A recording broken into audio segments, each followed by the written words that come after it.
Hello, I'm Christina Davis, Director of the Program on U.S.-Japan Relations. Thank you so much for joining us here on a rainy day or coming online if you are remote. I'm very happy to introduce our seminar, Japan's Quiet Leadership, Reshaping the Indo-Pacific. This is a perfect time to be thinking about Japan's leadership. Just last week, the United Nations held its annual meeting of world leaders coming from afar.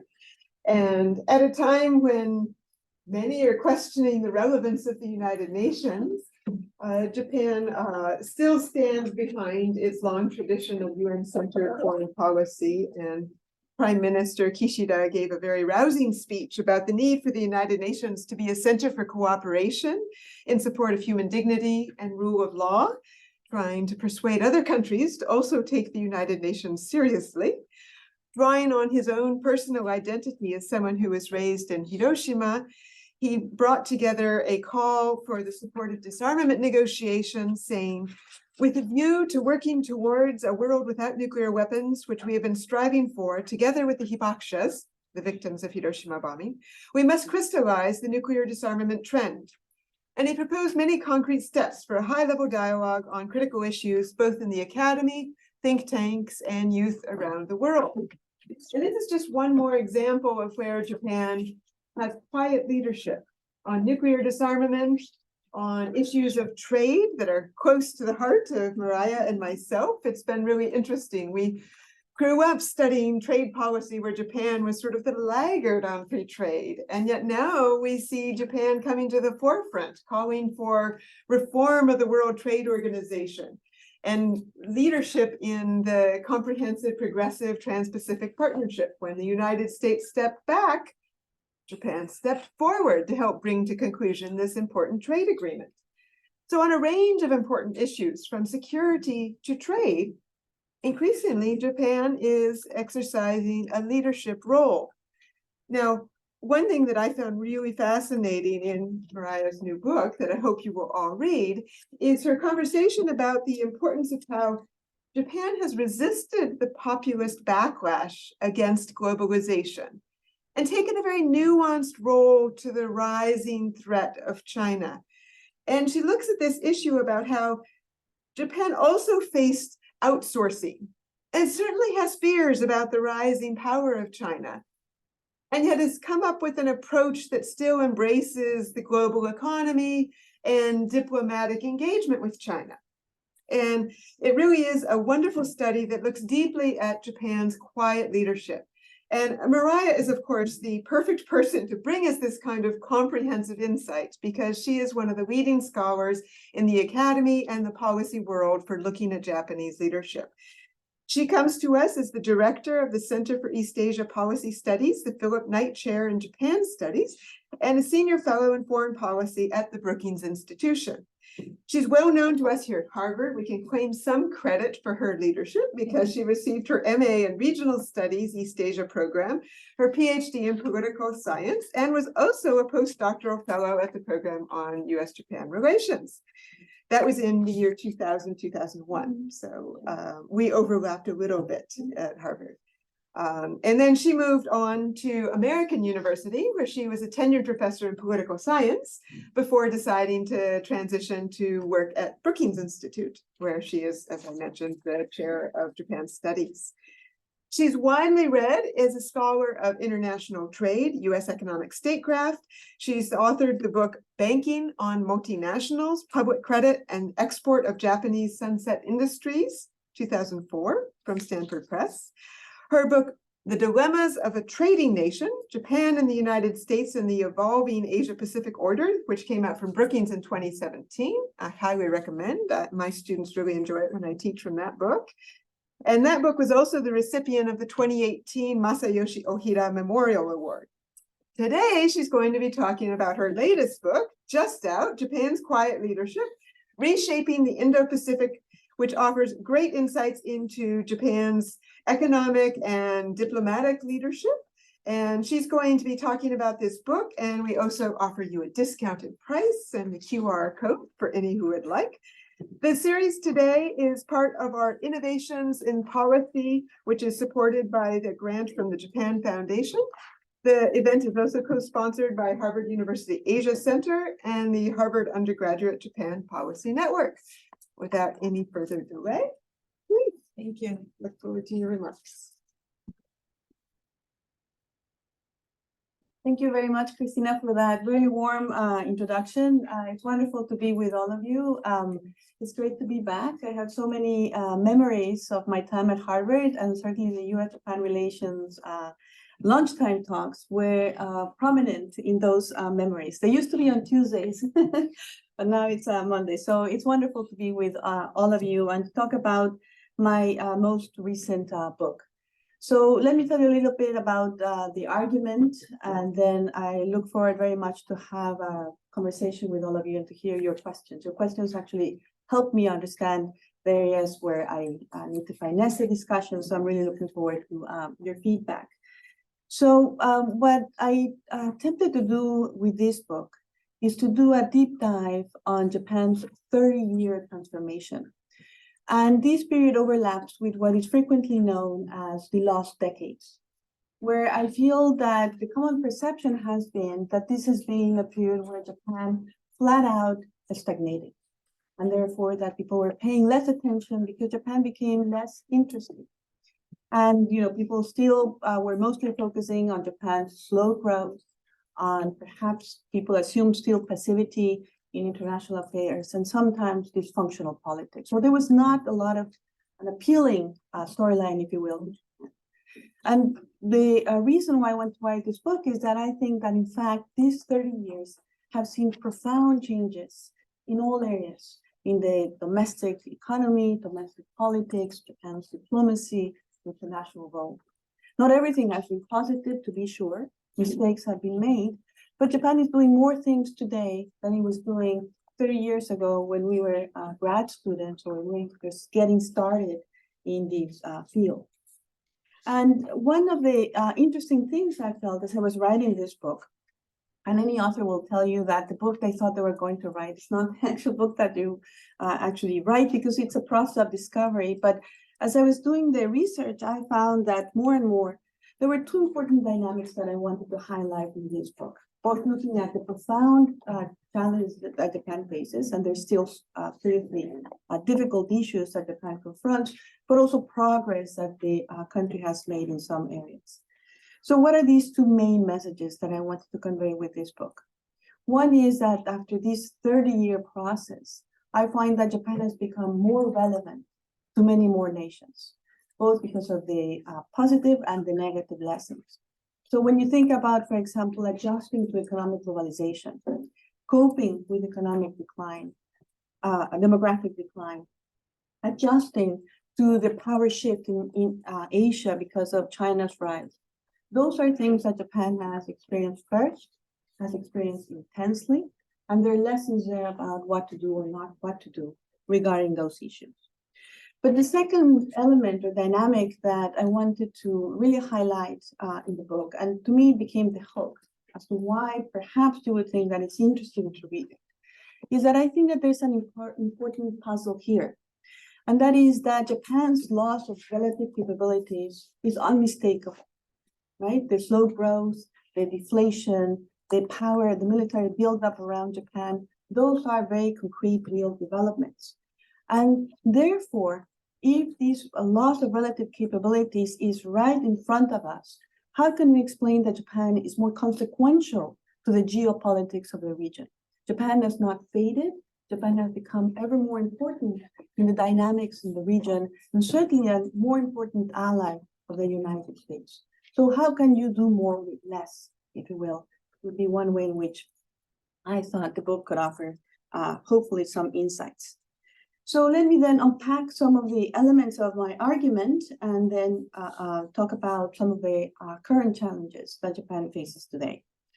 So I was trying to answer in the book, how can Japan be becoming more proactive actor, not only in trade, and that was a big change, but also in security. And to do that, I felt that I had to account for some important changes in Japan, but also changes around Japan, because the international environment had also created strong incentives for Japan to do more. Now, at the risk of oversimplification, if I was going to focus on some internal dynamics that are very important, Christina already alluded to them. But first of all, I felt that Japan was really interesting because for many times Japan was described as the basket case of the industrialized world.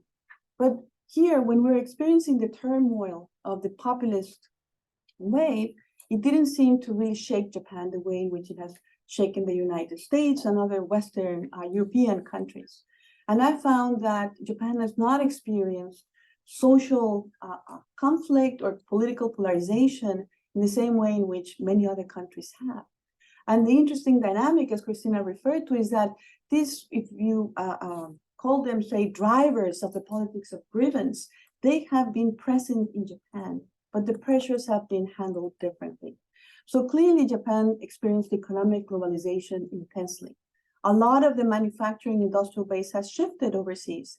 Many Japanese companies were pioneers of the global supply chain, and they have established very active manufacturing operations all over the world. And Japan also, when China emerged and integrated into the international trading system, there was a very close economic relationship that was forged, and therefore an onslaught, if you will, of imports from a low-wage economy. These are toxic in Western politics, but they have not produced these very profound backlash against economic globalization. We don't see Japan preaching economic nationalism. And I think that's an important element or phenomena to consider. And so I go into the book as to how Japan has adjusted to economic globalization and why the labor outcomes have not been as divisive in Japan as they have been elsewhere. And I'm happy to discuss this further, but I want to make sure that I give you a sense of the overall argument. So first of all, more resilience in Japanese democracy with less social division and less political polarization enabled Japan to become more proactive. But something else happened in Japan, and that is that this is a period of very important political and administrative reforms. The basic rules of political competition were changed with electoral rules, but also administrative reforms that for the first time elevated the prime minister to a position of leadership in policy making. And therefore you had in the Kante, in the prime minister's office now, the possibility of coordinating among bureaucracies, of setting priorities, and fighting against vested interests. Japan used to be considered the paradise for Iron Triangle. And in the world of trade, we know that that had really profound consequences because the agricultural lobby had de facto veto power over a lot of Japanese trade policy, and that prevented Japan to have greater ambition. We saw something different now in Japan, with the prime minister being able to overcome the opposition of the agricultural lobby, and during the Abe term, a second term, long-term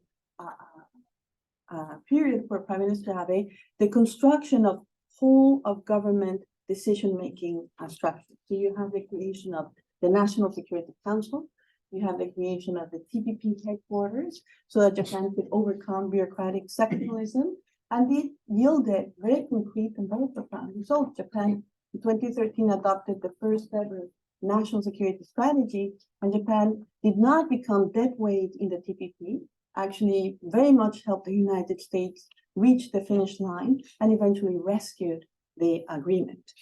So all of these, I think, are important dynamics within Japan. Let me now say a word about why the international environment has changed in a way in which it has encouraged Japan to become more proactive. And it has encouraged Japan to do so because the trends are not positive for Japan. On the contrary, there is a lot to be worried about. Geopolitical divides are becoming harder for the country to navigate.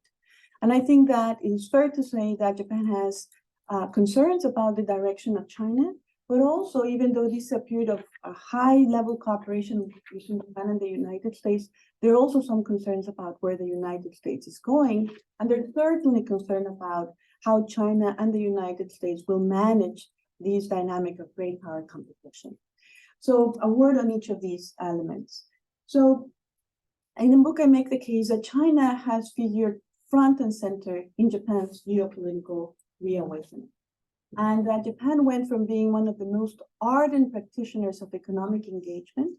The idea is that Japan used economic assistance and later on investment and trade relations to repair relations with China, and then also to benefit from China's low-wage, vast market opportunities. So this was a period of a moment, if you will, of economic integration. There were always political tensions, but nevertheless, by and large, economics trumped. But now Japan has many reasons to worry about the more the recent direction in China. One is that the appetite for reform in China has diminished, and we see an emphasis back to state capitalism practices, penchant for self-reliance in high-tech sectors, and this creates concerns for Japan.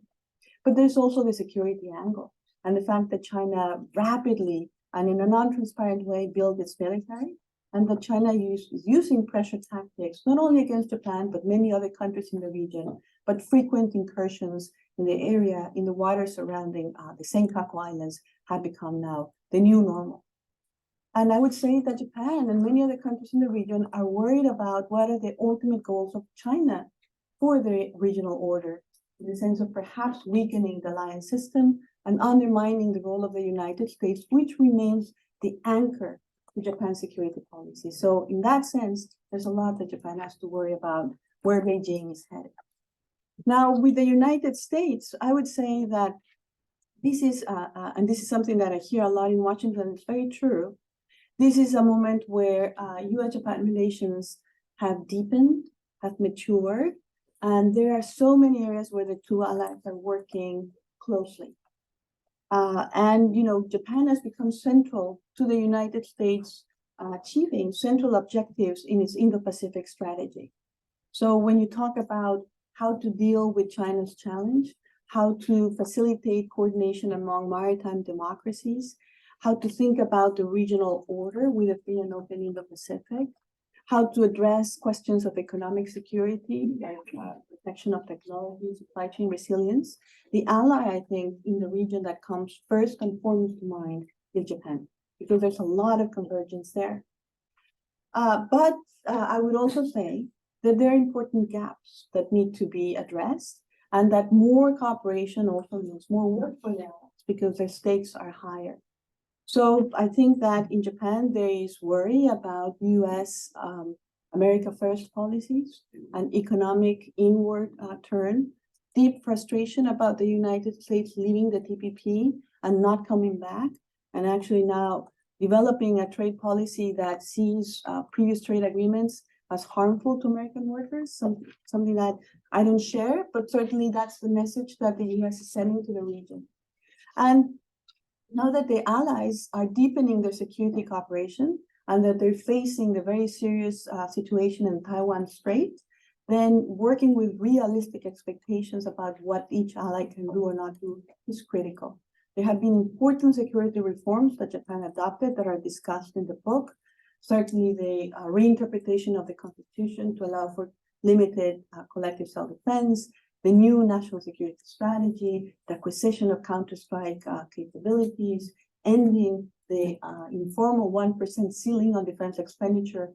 Those are things that are very welcome in Washington. We open the horizon for many new things, but I think now it's important to keep expectations realistic, because Japan continues to operate with the strictest restrictions on the use of force abroad, and we should not lose sight of that.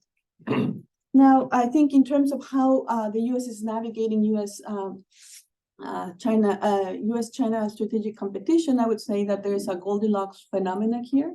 I think for a while, many in Japan worried that the United States was not waking up to the challenge and perhaps being too soft. And now, certainly with the Trump years, this changed drastically, and perhaps that the United States was not being careful, nuanced enough. And I would say there's still differences in the way in which they think about how to address the China challenge that I'm happy to address later. But I know I want to leave enough time for discussion. So let me move to the next part of the argument. So the idea then is that Japan is changing, the international environment is changing, you're a middle power, you constrain resources. What are you going to do? Your prosperity and your security are now more at stake. So what should you do? And I think this is where I think that Japan has shown leadership. And in many ways, it goes under the radar, and that's why the title chose quiet as the adjective for the title, but it's very consequential. So in the past, Japan was very passive when it came to economic rulemaking. It was mostly playing defensive, protecting their social market, and therefore not being proactive in the codification of rules. And Japan also, for the most part, avoided a very overt political role for the region because there had been pushback in the past because of the damage that Japan caused to the region during World War II. But you don't see that aloof, passive, defensive on the silence Japan anymore. And I think that Japan is now very much front and center in the rewiring of the lines of economic and security, the architecture in the region. And the way I think Japan accomplished this, and I wonder what you all think, is that Japan embarked on a strategy of connectivity. Another way to say this is Japan has aimed to become a network power, and therefore that it felt that an all-out diplomatic push on economic and security was the best way to address these challenges with limited resources. So a word on the economy first and then the security, how a strategy of connectivity looks like. So Japan is very much part and parcel of the Indo-Pacific regional economy.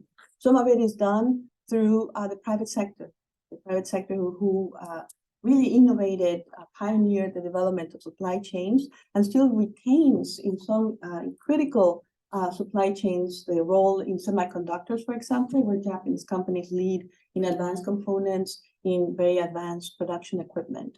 So clearly Japan, many Japanese companies still front and center on these global supply chains, investing actively in the region. But there's also some things that the government has done on the economic connectivity front. One is that frequently people just talk about the Belt and Road, and they stop there. And they stop there perhaps because the West has not had a good answer. As much as they've been searching, you look at the numbers and what the United States, Australia, and others are offering just does not compare. The peer competitor for China in the field of infrastructure finance in Asia is Japan. And I think it's important because Japan puts forward the capital, but also different philosophy as to how you construct these infrastructure projects. And that gives options, alternatives to developing countries in the region. And of course, Japan now sits at the center of this growing network of mega trade agreements. So it was the rescue of the CPTPP first, an agreement with the European Union. Then Japan also had an important role in the regional comprehensive economic partnership that also includes China and many other Asian countries. And therefore, this means that Japan now is very much leading on economic integration efforts, on codification of standards. Very different Japan than from when we started studying Japan foreign economic policy. Now, when it comes to the security diplomacy side of things, the way I look at the free and open Indo-Pacific strategy is that this really represents, in my mind, the first time in the post-war era where Japan puts forward a blueprint for the regional order, a vision as to how should we structure relations among actors in the region to be able to protect what we have, to make sure that there's no use of force to change the status quo, to change borders, that there's freedom from coercion, freedom of navigation. And I think that what has made FOIP so, the possibility that gained traction has to do with the fact that there were tangible economic benefits because Japan paired this with the economic engagement strategy that I mentioned, but also security assistance towards Southeast Asia, for example, to enable maritime surveillance, rule of law in the maritime domain. And I think it's been really interesting to see how many countries, and of course the Quad, I should not forget the Quad, but it's very interesting to see how many countries, the United States, between the United States, have adopted the free and open Indo-Pacific.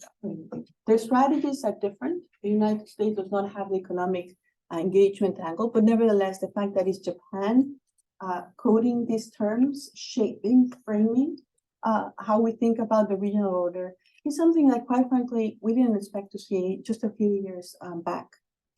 Now, The other thing that Japan has done on the security front is, developing partnerships with countries other than the United States. There's been a deepening of the U.S. alliance that I already mentioned, but also stepping up engagement with Australia, with India, and also with Southeast Asian countries like the Philippines, Vietnam. And one of the tables in the book actually traces how much this diplomatic engagement has picked up. The one exception was South Korea. And I even recently, I think that some interesting developments, and I want to put the credit where it's due. I think that mostly this was done largely at the initiative of President Yoon, but Japan has been ready to reciprocate.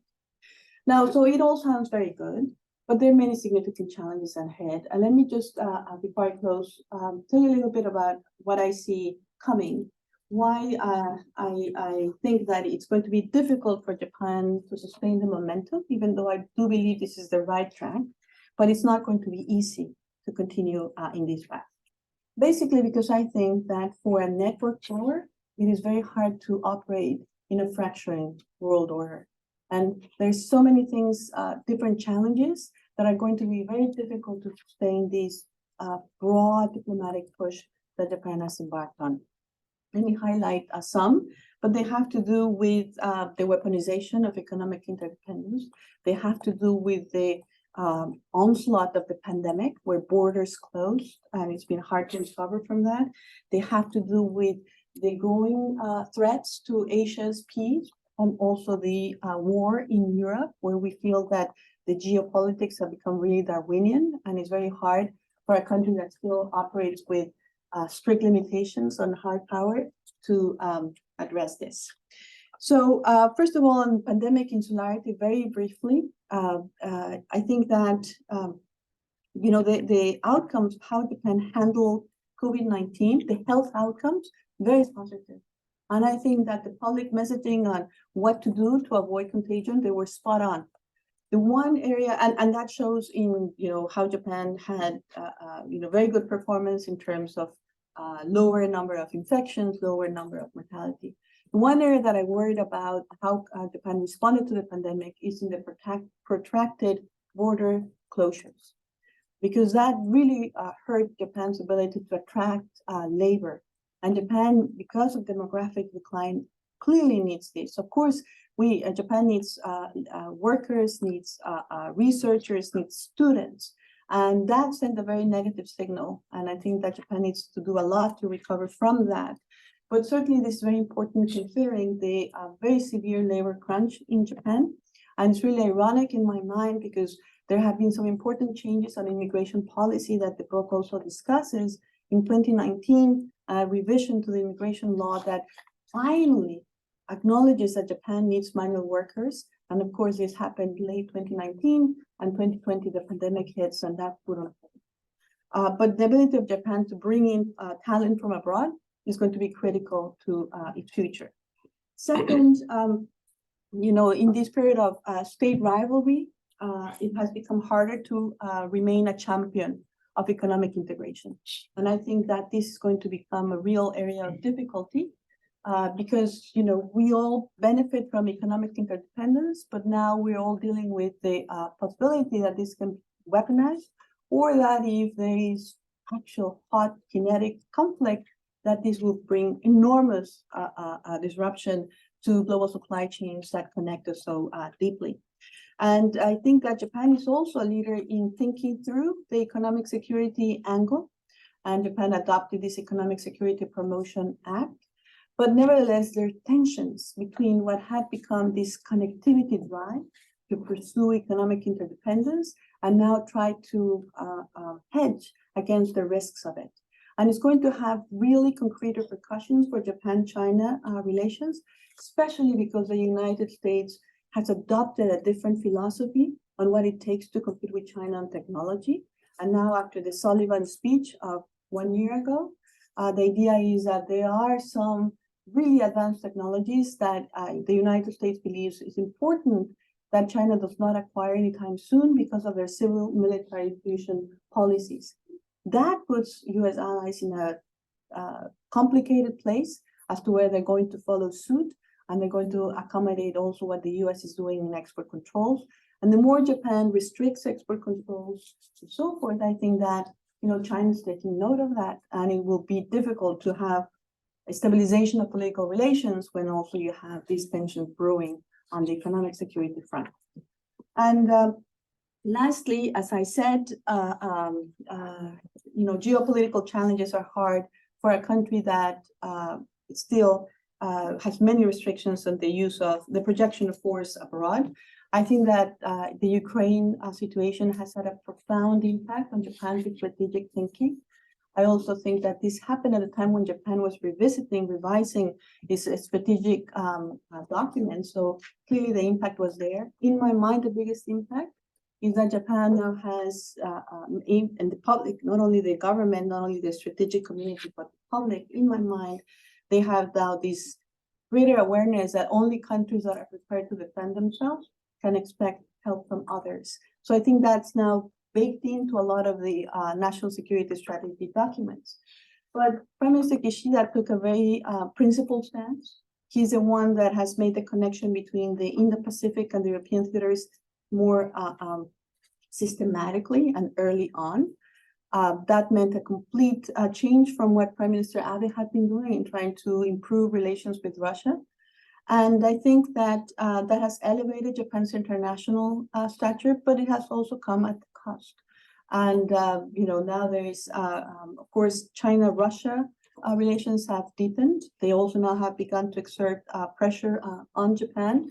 And obviously, we know that the Prime Minister is also struggling in his public opinion support levels. And a lot of that has to do with inflation, which in many ways is also fueled by the increased gas prices. So a very brave position, but one that also has had tough internationally and politically. And, I think it's interesting that given all these challenges, the response from Japan has been to double down on its network strategy. So building relations with Europe is a new front, I think, of Japanese diplomacy. The trilateral with the United States and South Korea. If it takes hold, I think that one has real potential. So I leave it here. I do think that the right bet is to continue to build these networks, but it's going to be, the trade-offs are now so much more acute and choppy waters ahead. Thank you.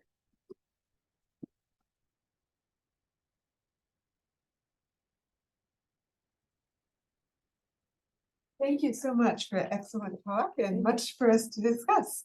We'll start first with our associate Gemma Kim, who is professor at the School of Global Japanese Studies, Meiji University. She's here as a research associate with the program on US-Japan relations and is doing research on Japan, South Korea, trade policy, implications for East Asian governance.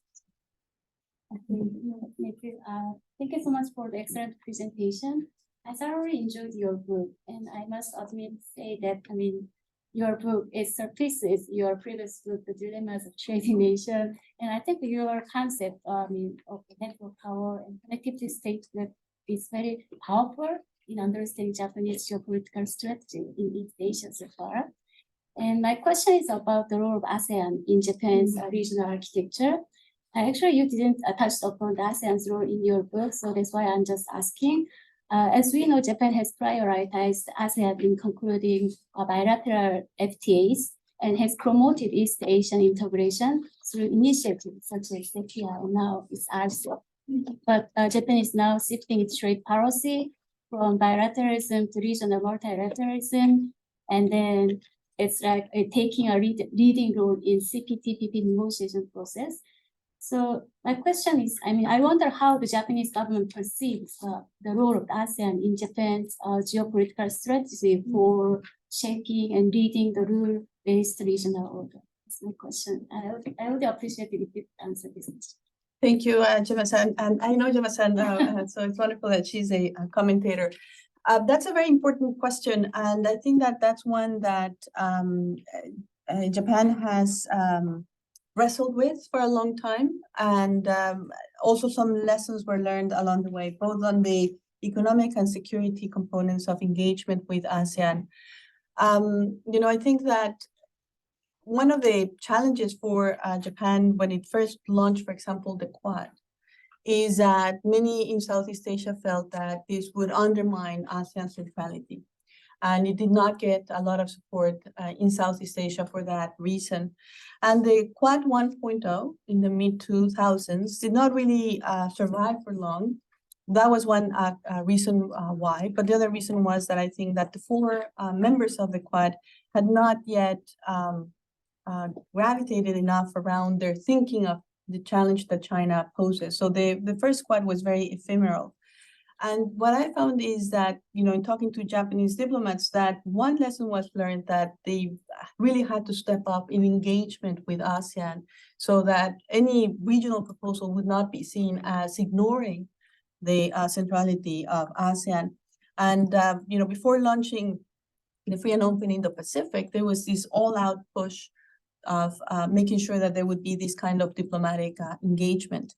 Now, I'm not sure that ASEAN is extremely happy with the Quad 2.0 or with the Free and Open Indo-Pacific. Eventually, they did come with their own outlook on the Free and Open Indo-Pacific, because I feel that there's always this tension when other countries take an initiative of thinking about the regional order. Well, will that leave ASEAN? And is enough heed being paid to the organization? But I think that there's appreciation on the fact that Japan did take to heart the need to cultivate that engagement. And at some point, they abandoned the term strategy and adopted vision to satisfy the ASEAN preferences. I believe that Japan and ASEAN are marking the 50th anniversary this year. So there's going to be also this year a lot of engagement with them. And on trade, I think that the fact that Japan is able to negotiate, with ASEAN and then with the regional comprehensive economic partnership that includes China is seen as a positive, because Japan is not putting countries in the region in the, if you deal with us, you cannot interact with them. So I think that that also helps cultivate and makes it more comfortable for many ASEAN countries. Now, I think that beyond ASEAN, or in addition to ASEAN, Japan has also had customized engagement with the specific Southeast Asian countries, because obviously the stakes there vary depending on the specific Southeast Asian country. And Vietnam has figured prominently, but more recently, I think it's important to watch out the space for Japan-Philippines and Japan's-Philippines United States. They seem to be doing more on that arena. Thank you. We can open up to questions. I ask that you introduce yourself. We have many joining online, and limit to one question, and that way we can let everyone have a chance. Thank you. I'm also an associate from Japan-US relationship program, and I work in Japan. I work in Ministry of Foreign Affairs, and my question is, first question was about Southeast Asian countries. My question is about South Korea. I would like to ask about the significance of South Korea being the partner in Japanese Indo-Pacific diplomacy. You also mentioned, and also many scholars point out, that South Korea was missing in Japanese Indo-Pacific policy. And so my question is, like seeing these, for example, Camp David, and seeing these improvement of bilateral relationship, what would you say of the South Korea's importance for Japanese Indo-Pacific policy? Thank you. Thank you very much. That's a great question. And I fully concur that that was the biggest gap in Japan's diplomatic outreach and building this network of security cooperation partnerships. And we know that the historical wounds are still there, and that domestic politics continue to matter a great deal. And I think it's significant to see how much relations changed between 2019 and today. 2019, I think, was one of the lowest periods in the bilateral relationship. And it was particularly worrisome because there was now spillover to the trade and perhaps security agenda, where there was the imposition of some export restrictions on advanced chemicals that Japanese companies sell to South Korean semiconductor firms, but also because the then government of South Korea threatened to undo the GSOMIA agreement to share military information. And especially considering that they have so much that they could work together to address the challenges of North Korea, a more assertive China, and both being treaty allies of the United States, both being consolidated democracies. So these are, it was such a wasted opportunity, and it seemed that this would continue to be the dynamic. Now today, fast forward to today, and we're in a very different place, but we should not get carried away because the domestic politics will continue to matter greatly. I think I co-authored a piece with a couple of my colleagues at Brookings on foreign affairs, and the way we describe the current moment is that the external challenges, the external rationale for coming together has been there for a while, but what changed was the happy meeting, if you will, of domestic politics in the three countries. So the fact that you have President Biden, someone who really wants to use diplomacy to build these unilateral initiatives, the fact that you have President Yoon, who took a very different approach to the merit of repairing relations with Japan and put forward a solution to the forced labor compensation issue that met Japan's red lines, that undid that knot. Absent that, I don't see how we would be where we're at today. And the fact that you have Prime Minister Kishida making a push for proactive security diplomacy, and then seizing the opportunity after President Yoon offered these compromise. This also means that if the domestic politics shift, then it may be harder to consolidate. And I think that's what drove the Camp David. The sense that we have a limited window of opportunity and we should aim to institutionalize this cooperation as much as we can. And, South Korea has very polarized politics, and every 5 years with a presidential election, things can take a very different turn. So we'll have to see what happens then. I should also say that the public in South Korea and in Japan think very differently of the compromise solution. And it's worrisome that one public is in Japan strongly in favor and the other feels that their grievances were not acknowledged enough. So that creates a challenge. But I would say that the biggest shift that may take place sooner, we don't know, would have to be about the US presidential election next year. So, Camp David, so many things, economic security, this commitment to consult when you're facing an external challenge, that's very meaningful. And it builds from the Phnom Penh Declaration of last year that was already remarkable because you had a common read of what the strategic challenges in the region are, and the willingness to talk about a Taiwan Strait situation, for example. That's completely new. But again, that's why the book goes so much into the domestic issues, because if we don't understand the domestic foundations, we cannot make judgments about the sustainability of these foreign policy initiatives. And as much as I commend the progress, I think that we should not lose sight that the domestic configuration might be shifting in the near future. Hopefully not. Thank you. Thank you very much. My name is Daisaku Higashi. I'm a professor at Sophia University in Tokyo. I'm now also living scholar here. I'm really impressed and excited to hear your lectures. My specialty is like post-conflict peace building and the mediation during conflicts. I keep going like Iraq, Afghanistan, South Sudan, Saudi Arabia, Ethiopia, those kind of states. So let me ask one question about the security or Japanese contribution to the global security issues. I had a chance to share the panel with Foreign Minister Hayashi in February 26 in Sunday debate by NHK, Japanese public TV company, on the 1 year anniversary of the Korean War.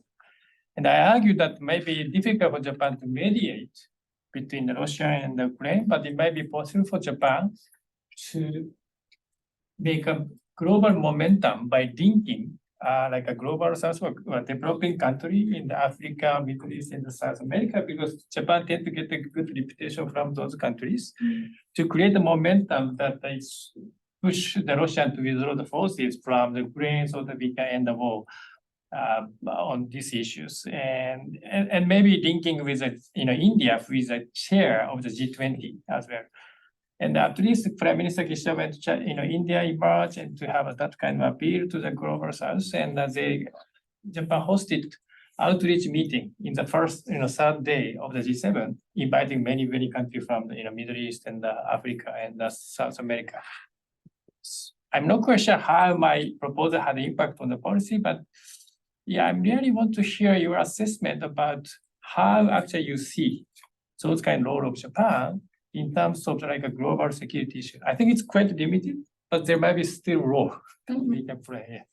Thank you very much. That's really interesting, and I think that indeed Japan can play an important role. I think that in the aftermath of Russia's invasion of Ukraine, there was a lot of concern, and this continues, about the reaction of many countries in the developing world who were not willing to criticize the use of force and this large-scale invasion.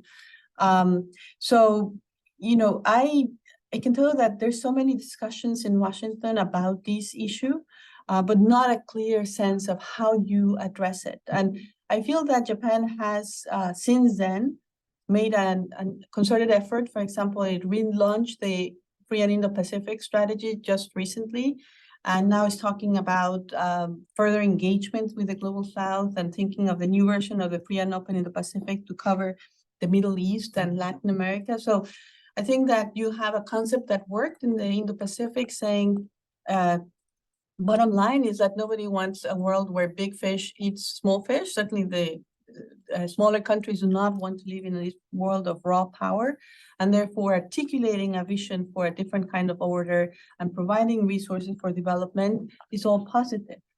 Now, the problem with, as much as I commend that, I do see significant challenges. One is that when we use labels as Global South, which is something that we heard a lot, is I'm not sure it's compelling. I actually think it's not compelling because it's using this very blanket term for very different set of regions and countries. And even in the relaunch of the Free and Indo-Pacific, as positive as that was, there was I don't remember the number, but there was a certain increase in funds for that. But if you're really going to be covering everywhere, how much money is enough to actually make a difference? So I think that engaging with developing countries and addressing I think practical elements of food security, for example, energy security, very positive. I think Japan can play a very important role in the reconstruction of Ukraine. I think that goes to where Japan has excelled, and that is all very positive. I'm not sure that this could have an impact on Putin's decision about what to do or whether he would eventually compromise, negotiate, or withdraw troops. I think that Putin's very much, he made a hole and he is there. And it's very difficult to think of how he's going to come out of that. And we're all suffering for it. Thank you very much. Austin? Okay. Hi, Mireya. Thanks so much for the fascinating talk. I'm Austin Jordan. I'm a PhD candidate here in the Department of Government. My question is on Sino-Japanese relationships. Prime Minister Kishida, in a speech earlier this year at Johns Hopkins, said that he was going to emphasize the global South in Japan's foreign policy. China is also a country that has a long tradition of taking engagement with the global South as a fundamental pillar of its foreign policy. My question is whether, in your experience and in your opinion, this is a sphere for Japan, is this a sphere for competition or cooperation with China? And if it's a sphere of cooperation, what does that mean for Sino-US relations? If it's a sphere of competition, what makes Japan more attractive to, I say global South, but I think the spirit is developing countries. What makes Japan more attractive to developing countries than, say, China? Well, that's a great question and a lot to unpack. I would say that competition is very prominent, certainly a contest for regional influence between China and Japan, but it is not pursued in zero-sum terms. And I think that both sides are savvy enough to know that that would not carry a lot of weight in the region. So why I say competition? Well, first of all, stepping back a little bit, it's interesting, and this work that, for example, Saori Katara has done, that China was a recipient of a lot of economic assistance from Japan. So in that sense, in the beginning, there was a lot of cooperation, but now both are going into the region, say on the infrastructure finance push. They're competing for projects.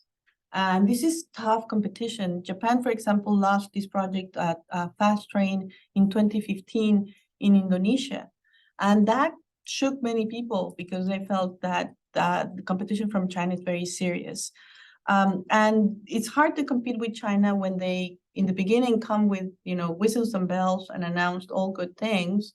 And then eventually you begin to see some of perhaps the weaknesses in the proposal in terms of payment terms or in terms of time to completion, in terms of bringing their own workers and so forth. But because they don't ask a lot of questions, I think that they're faster to get there, and Japan's projects tend to be more expensive. So it's hard competition, but it's one that neither side wants to say participating in one precludes you from the other. There was also a time when the infrastructure finance in 2018 was used by both sides to try to stabilize relations after a tough period in the bilateral relationship. And therefore, when Prime Minister Abe traveled to Beijing, at that time, there was an initiative about memorandums of understanding on infrastructure projects in third countries. And I have the list of the projects.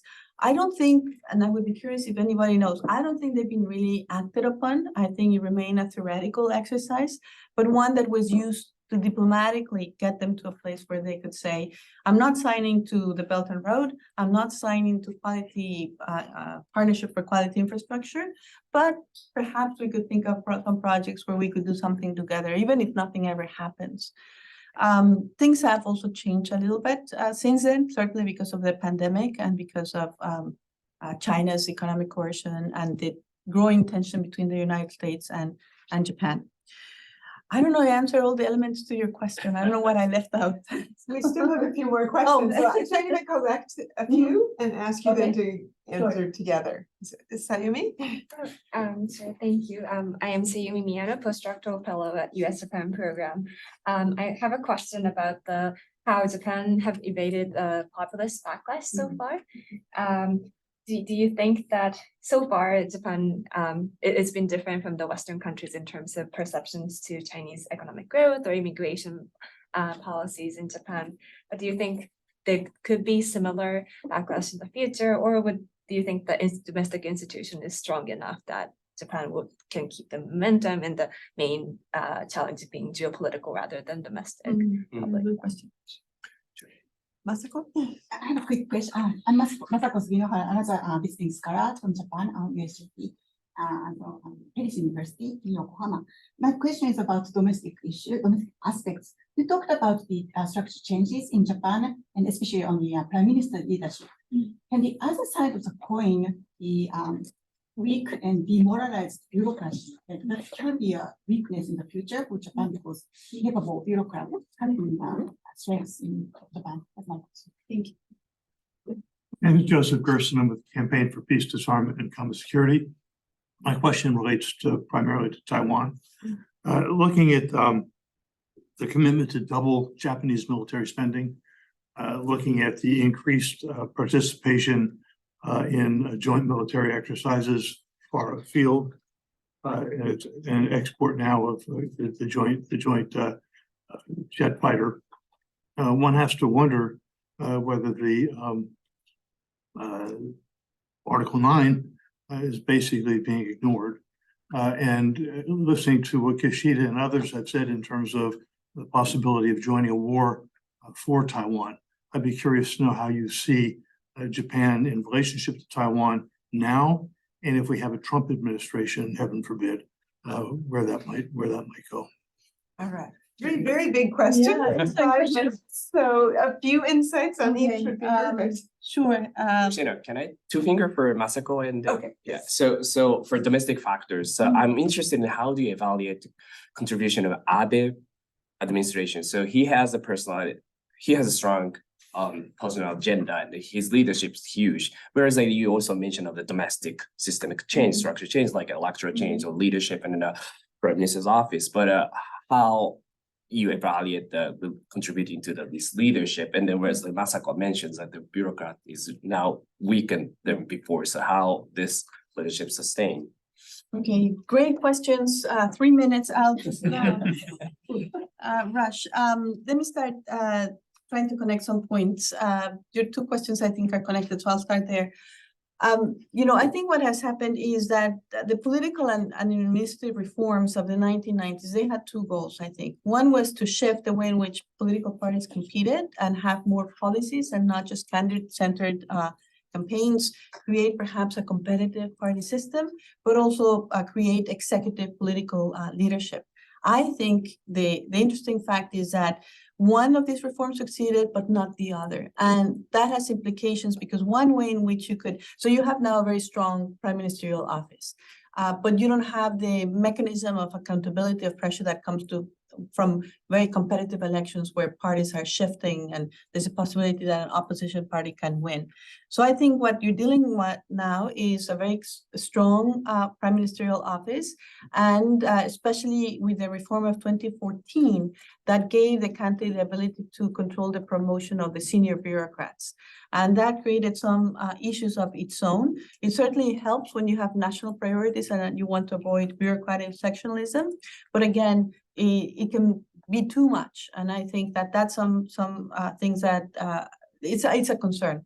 But nevertheless, I think that the situation is going to continue, and it ties in with the influence of Prime Minister Abe. I think that Prime Minister Abe was transformative to Japan. I think that he advanced all these reforms. The book also talks about what was accomplished and not in Abenomics, something that we haven't gotten to, but also the national security reforms.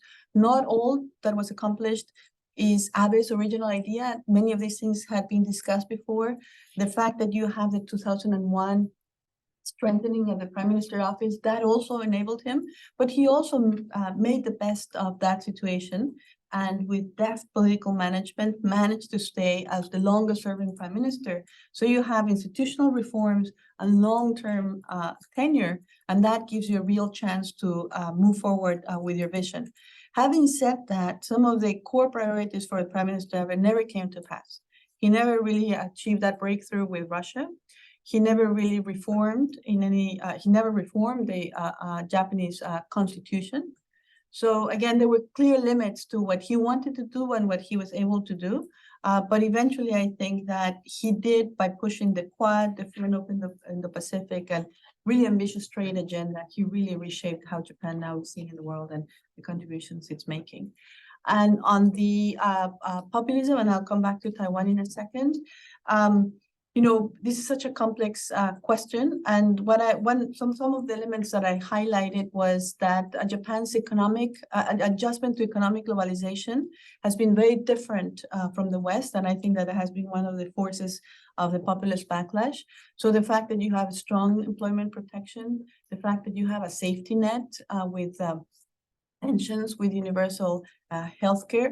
I think that, and of course, the way in which Japan's-China economic relationship has been so much based on supply chain that creates less divisive labor adjustment consequences, that's all important. So I think that it's interesting that, to me, in my mind, Japan is cohering socially at the time when the West is fragmenting. That does not mean that, rest assured, that it will always be the case, because income inequality is very real. Japan's poverty rate has increased. There's a significant economic globalization.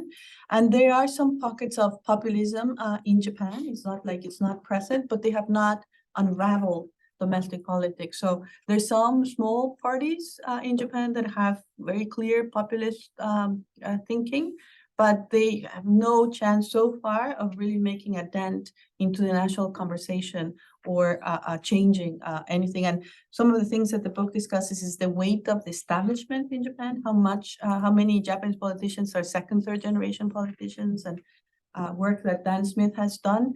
So I think that there's a strong pull for the establishment in Japan, but the pressures are there.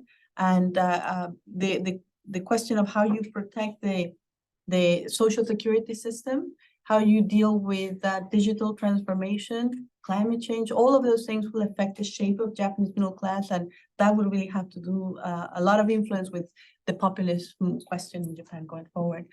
On Taiwan, I think that it is really significant, and it's something that Prime Minister Abe really changed, to openly articulate that Japan's security is related to Taiwan security. There's now that has been repeated by many influential politicians, Mr. Aso more recently. I think that the US and Japan now are engaging alliance managers much more directly in contingency planning. The appointment of the most recent defense minister of Japan, Kihara-san, he seems to have a strong interest in Taiwan issues. And I read recently that they're going to upgrade the military attaché of the representative office in Taipei. That's all new. But I think that one data point, I was recently in Taipei, and I heard that many people, when asked in Taipei, if the worst comes to happen, which country will come to us first? Many people think of Japan first, ahead of the United States. And that shows how much trust there is in Japan, but I also feel that that can be an overinflated expectation, because I think that Japan, it's impossible to say a priori how Japan would respond, because it all depends on how that contingency unfolds.